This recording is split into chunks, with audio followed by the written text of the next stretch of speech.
Hello అందరికి welcome back to my channel DSC subjects content. ఈ వీడియోలో మనం మీరు thumbnail లో చూసినట్టుగా emergence of kingdoms and republics, రాజ్యాలు గణతంత్రాలు ఆవిర్భావం లెసన్ ఎక్స్ప్లెయిన్ చేసుకుందాం. అలాగే మన ఛానల్లో 10th లెసన్ గవర్నమెంట్ ప్రభుత్వం లెసన్ కి సంబంధించిన ఎక్స్ప్లెనేషన్ కూడా ఉంది. డిస్క్రిప్షన్ లో లింక్ ఇస్తాను, ఎవరైనా చూడాలనుకుంటే తప్పకుండా చూడండి. ఇంకా లేట్ చేయకుండా లెసన్ లోకి వెళ్ళిపోదాం. ఫస్ట్ ఇంట్రడక్షన్ చూద్దాం. Electing leaders or rulers by voting has become common in the present day. అంతే కదా, ప్రెసెంట్ డే లో మనం నాయకులని మన ఓట్ల ద్వారా ఎంచుకుంటున్నాం. You heard about kings and emperors who ruled large kingdoms in India. మనకు తెలుసు కదా రాజులు మనల్ని ఎలా పరిపాలించేవారు అని. ప్రెసెంట్ అయితే నాయకులని మనం ఎన్నుకుంటున్నాము. మరి రాజులు ఎలా మనకి నాయకులుగా మారారు, ఆ రోజుల్లో రాజులు ఎలా ఏర్పడ్డారు అనేది ఈ లెసన్ లో మనం తెలుసుకుంటాం. ఇంకా జానపదాలు ఎక్కడ ఏర్పడ్డాయి, జానపదాలకి మహాజానపదాలకి తేడా ఏంటో తెలుసుకుందాం. అలాగే జానపదాలు రాజ్యాలుగా ఎలా మారాయి అనే విషయాల గురించి క్లియర్ గా తెలుసుకుంటాం.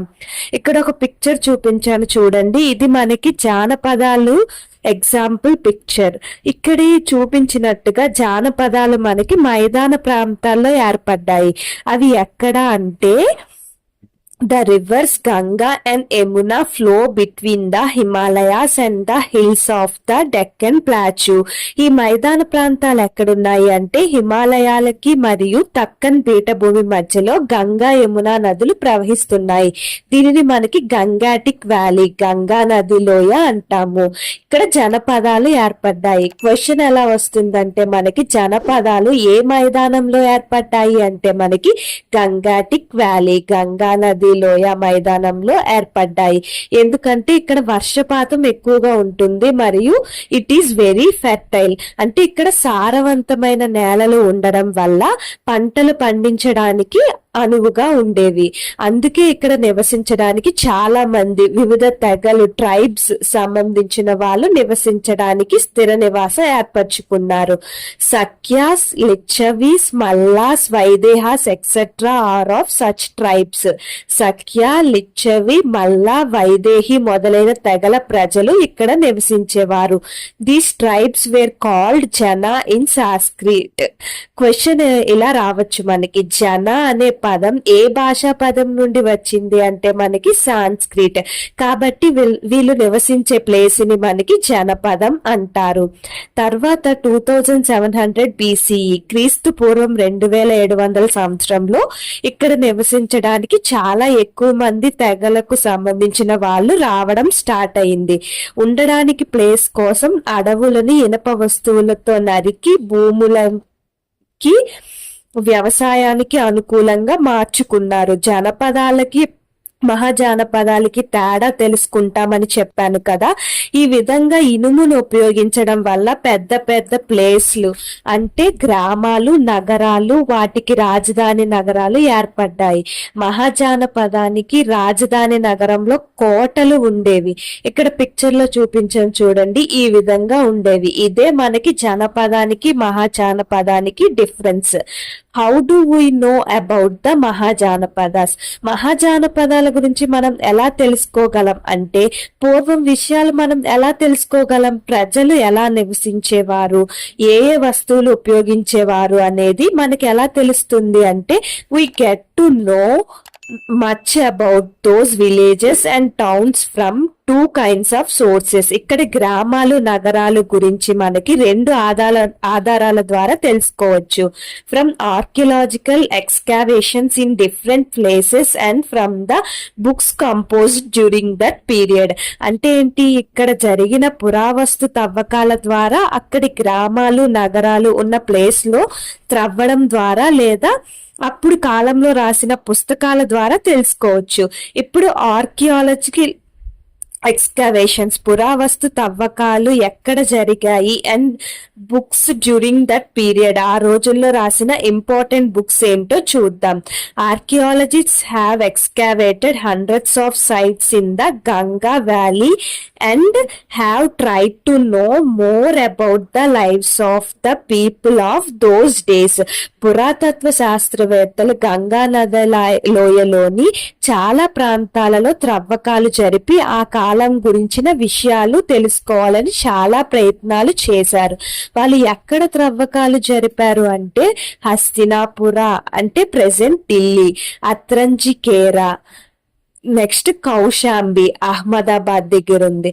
ఆ రోజుల్లో పుస్తకాలు మత సంబంధమైనవి, ప్రజలు కూడా అలాగే మతానికి విలువనిచ్చేవారు. Even though they are religious, they tell us a lot about the towns and villages and about the kings and rules of those times. ఈ పుస్తకాలు మతాల గురించి సంబంధించినవైనా ఆ కాలంలో గ్రామాలు నగరాలు ఎలా ఉండేవో, ఆ రాజులు మరియు పాలకులు ఎలా ఉండేవారో కూడా చెప్పాయి. వీటిలో కొన్ని పుస్తకాలను దూరంగా ఉన్న గ్రీసు వారు కూడా రాశారు. ఈ పుస్తకాల్లో కొన్ని ఇంపార్టెంట్ బుక్స్ ఏంటో ఇప్పుడు చూద్దాం. Important books written during this period are Upanishads, Dharma Sutras, Diganikaya and Madhyama Nikaya, Herodotus History, etc. ఉపనిషత్తులు, ధర్మ సూత్రాలు, దిగనికాయ, మధ్యమ నికాయ, హెరోడోటస్ చరిత్ర మొదలైనవి ఈ కాలంలో రాయబడిన కొన్ని ముఖ్యమైన గ్రంథాలన్నమాట.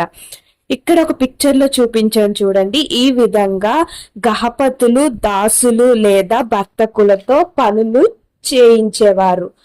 గహపతులు అంటే ఎవరు, దాసులు లేదా భర్తుక అంటే ఎవరో చూద్దాం.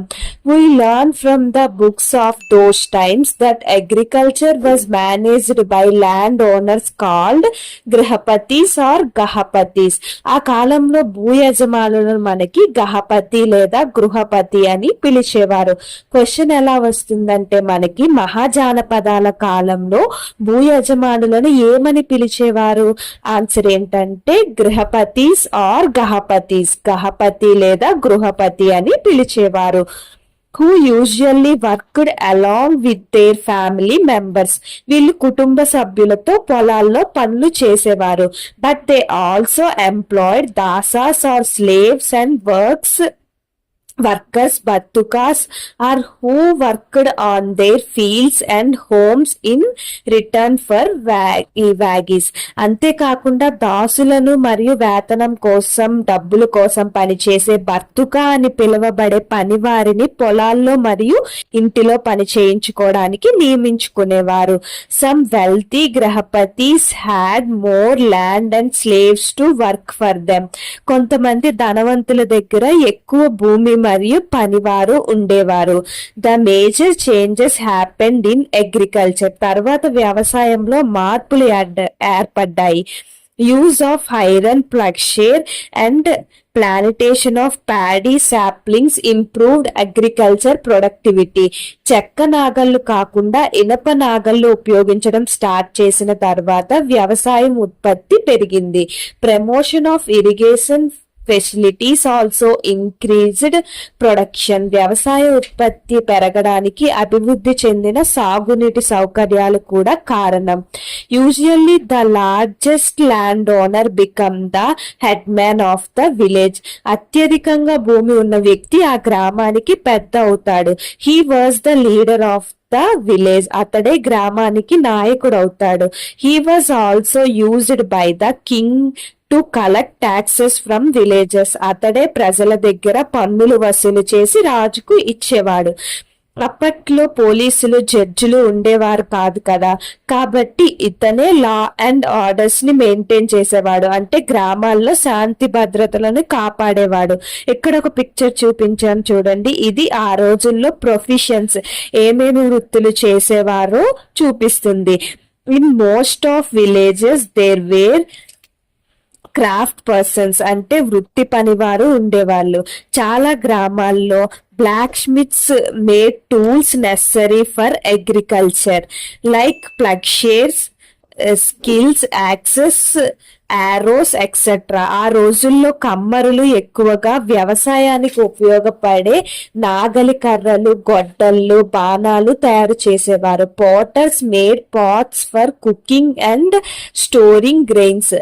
కుమ్మరులు కుండలు వంటకు ఉపయోగించుకోవడానికి మరియు ధాన్యం నిలువ చేసుకోవడానికి పాత్రలు తయారు చేసేవారు. Carpenters made carts,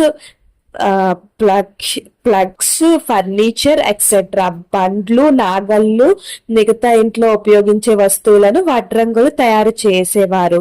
weavers weave cloth for the villages. దుస్తులను నేత పని వారు తయారు చేసేవారు. ఇక్కడ ఒక పిక్చర్ చూపించాను చూడండి. ఇది మహాజానపదాల కాలంలో ఉపయోగించిన ప్రత్యేకమైన పాత్ర. One special type of pottery found at these sites is known as the painted grey ware.